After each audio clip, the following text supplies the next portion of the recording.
오늘 함께 읽으실 말씀은 사무엘하 4장 1절에서 12절까지 말씀입니다.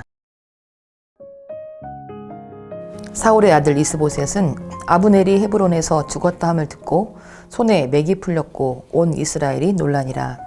사울의 아들 이스보셋에게 군 지휘관 두 사람이 있으니 한 사람의 이름은 바하나요 한 사람의 이름은 레갑이라. 베냐민 족속 무에롯 사람 림몬의 아들들이더라. 부에롯도 베냐민 지파에 속하였으니 일찍이 부에롯 사람들이 깃다임으로 도망하여 오늘까지 거기에 우거함이더라. 사울의 아들 요나단에게 다리 저는 아들 하나가 있었으니 이름은 무비보셋이라. 전에 사울과 요나단이 죽은 소식이 이스라엘에서 올 때에 그의 나이가 5살이었는데 그 유모가 안고 도망할 때 급히 도망하다가 아이가 떨어져 절개되었더라.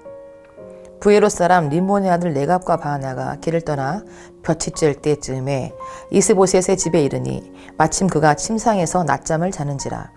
레갑과 그의 형제 바하나가 밀을 가지고 온채하고 그 집 가운데로 들어가서 그의 배를 찌르고 도망하였더라. 그들이 집에 들어가니 이스보셋이 침실에서 침상 위에 누워있는지라.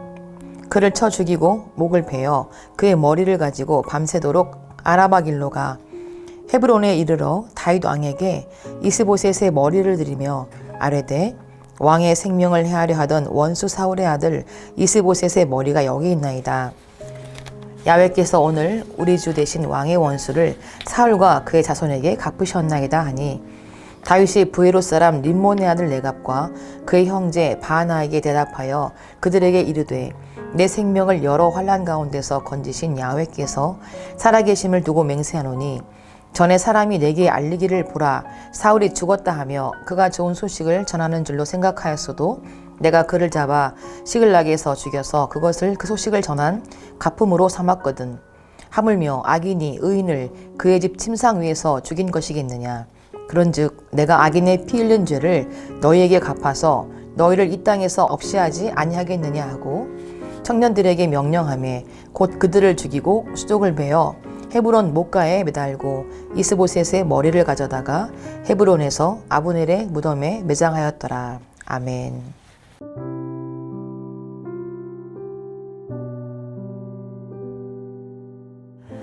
이스라엘의 군대 장관 아브넬이 암살당함으로 이스라엘은 지는 석양같이 되었고 다윗의 유다 왕국은 떠오르는 태양이 되었습니다. 허울뿐이던 이스보셋은 아브넬에 의해 피조된 왕입니다. 그는 아브넬의 죽음의 소식에 맥이 풀렸고 모든 용기를 상실했습니다. 이는 사윗 집안의 사람의 면모를 드러냅니다. 성경이 강조하는 일관된 원리는 의인은 흉한 소식 앞에서도 용기를 잃지 않지만 악인은 흉한 소식 앞에서도 손에 맥을 풀어버린다는 것입니다. 흉한 소식을 들었을 때 그 사람의 인생의 기초를 알 수 있습니다. 인생의 기초가 자신을 기반으로 서 있던 사람인가? 반석이신 하나님을 기반으로 살아온 사람인가가 위기 때에 확인이 됩니다. 스스기야 왕에게 아수르 사네립 왕이 조롱하며 멸망을 예고하는 편지를 전달하게 합니다. 흉한 불벼락 같은 소식을 전했을 때 만약 히스기야 왕이 국방이나 나라의 운영이나 경영을 자기의 지혜와 자기 자신에게 근거해서 통치하고 있었다면 맥이 다 풀렸을 것입니다. 그러나 히스기야는 바로 그 편지를 들고 하나님이 전에 들어갑니다. 하나님 앞에 그 편지를 그대로 내어놓고 직고합니다. 그리고 하나님으로부터 은혜와 힘과 용기를 얻어 나라를 회복시킵니다. 우리에게도 좋은 소식과 흉한 소식이 날마다 쏟아집니다. 이때 일희일비하지 말고 하나님 앞에 나아가야 합니다. 믿음의 시금석이 중요한데 내 인생이 누구의 기초 위에 세워졌는지는 그때 나타나기 때문입니다. 흉한 소식이 들려올수록 은혜의 보좌 앞으로 나아가야 합니다. 하나님이 상 주시는 분임을 아는 자들은 은혜의 보좌 앞으로 나아갑니다. 은혜의 보좌 앞만큼 안전한 곳은 없습니다. 광야에, 들판에 있어도 은혜의 보좌만 찾을 수만 있다면 끝에는 항상 승리와 참된 성공의 자리로 나아갈 수 있습니다. 바하나와 레갑은 베냐민 지파 사람들이었습니다. 자기들의 친족, 자기들의 새로운 정착지를 마련해준 은인인 사울의 집안에 자신들의 유익만을 위해서 악한 일을 스스럼 없이 자행했습니다. 그들은 자신들의 왕인 이스보셋을 암살하여 그의 목을 베어 다윗을 찾아갑니다. 생각의 실패는 행동의 실패를 낳고 행동의 실패가 쌓여서 인생의 낭패를 가져오게 됩니다. 따라서 생각이라는 건 매우 중요한 것입니다. 이들은 실질적으로는 북이스라엘을 배반한 자들인데 하나님의 뜻으로 다윗을 위한 일이었다고 고합니다. 아브넬을 죽인 요압 역시 사실은 동생 아사엘의 죽음을 복수하기 위해서 아브넬을 암살한 것인데 나라의 안보를 위해서 그랬다고 말합니다. 이들의 생각은 잘못된 것입니다. 잘못된 신학을 자신들의 행동 속에 대입시켜서 잘못 적용하고 있습니다. 이들의 말은 결국 틀린 신학입니다. 다윗도 자기들처럼 생각할 줄 알았을 것입니다. 이스보셋의 죽음은 다윗에게는 매우 유리한 국면이었습니다. 그러나 다윗은 정치적으로는 대립각의 입장이었어도 보복과 응징에 피 흘리는 전쟁 속에서 그들의 죽음의 환호도 박수도 보내지 않고 그들의 덕도 입지 않았습니다. 다윗의 일생에는 하나님이 의도하신 하나님의 일관된 그림이 있습니다. 다윗의 나라는 장차 이 땅에 궁극적으로 도래할 메시아의 왕국을 감추고 있습니다.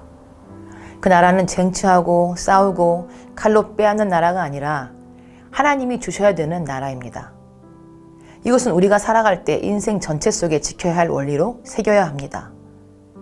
우리는 자주 하나님의 일하시는 패턴에 익숙하지 않고 빼앗고 쟁취하는 것이 자기 느낌과 자기 경험에 확실할 것처럼 속습니다.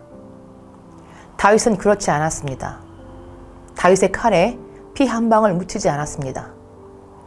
다윗이 앉을 보좌는 일반적인 보좌가 아니라 예수 그리스도가 감추어진 보좌이기 때문입니다. 사무엘하 1장부터 4장까지 나오는 사람들은 한결같이 자신을 위해서 한 일을 전부 다 하나님의 뜻을 위해서 다윗과 그 나라를 위해서라고 말하고 있습니다. 그러나 하나님의 나라는 그렇게 서지 않습니다. 하나님의 나라는 자기에게 이익이 없을지라도 가장 낮고 약함에 처한 사람에게 은혜를 베푸는 모습으로 서게 됩니다. 눈치가 빠른 분이면 오늘 본문을 읽다가 4절에서 왜 이 구절이 나왔을까? 라고 궁금해하셨을 것입니다. 무비보셋의 스토리에 삽입은 이중적인 메시지가 있는데 사울 집안의 비참한 모습과 다윗의 포용을 나타냅니다. 장애를 입고 실질적인 보호자가 없는 무비보셋을 하나님 앞에서 요나단과 약속한 일 때문에 다윗이 품습니다. 그는 다윗에게 아무런 유익을 가져다 줄 수 없는 존재였지만 자신의 궁중에서 평안히 살게 합니다. 우리 주변에도 사실은 자기 이익을 위해서인데 교회와 복음과 하나님 나라를 위해서라고 말하는 사람들이 있습니다. 교회를 개인의 사유물인 양 세습하거나 갈라놓으면서도 지키기 위해서 어쩔 수 없었다고 말합니다. 자기 욕심을 채우기 위해서 가짜뉴스로 사람들의 마음을 미혹하며 나라를 지키는 일이라고 말하는 자들도 있습니다. 우리는 더욱 분별력을 가져야 하며 말이 아닌 열매로 그들의 진실함을 판단해야 합니다. 어떤 일을 할 때, 특히 선한 일을 한다 할 때 조심해야 합니다. 내 유익과 영광을 위함이 정말 없는지 각별히 살펴야 합니다. 사람은 속여도 하나님은 속지 않으십니다. 자신마저도 속일지라도 하나님은 아십니다. 인간의 세속적인 목적과 방법으로 세워진 나라는 결국 스스로 무너질 수밖에 없습니다. 우리의 계획 역시 마찬가지입니다.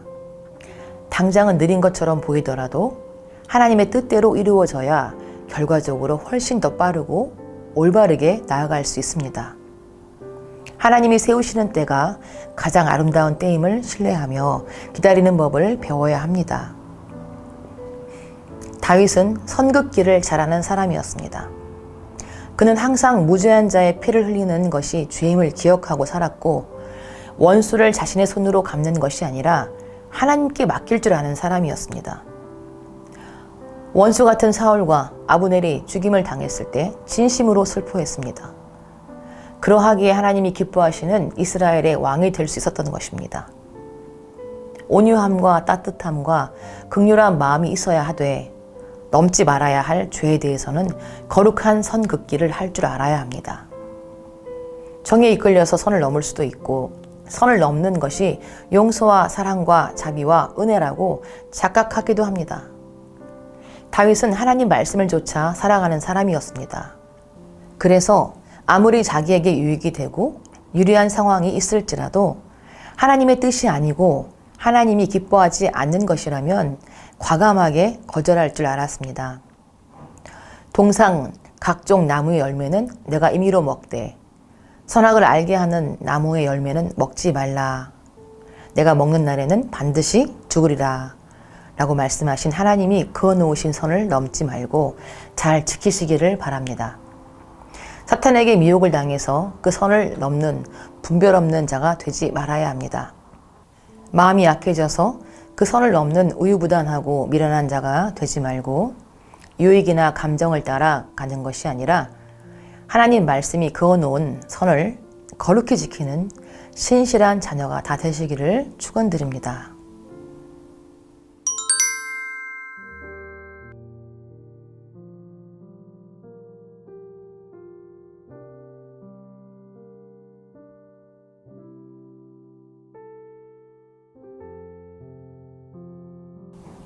기도하겠습니다. 언제나 반석되신 주님께 기초를 두고 말씀과 동행하는 자가 되게 하옵소서. 예수 그리스도의 이름으로 기도드립니다. 아멘.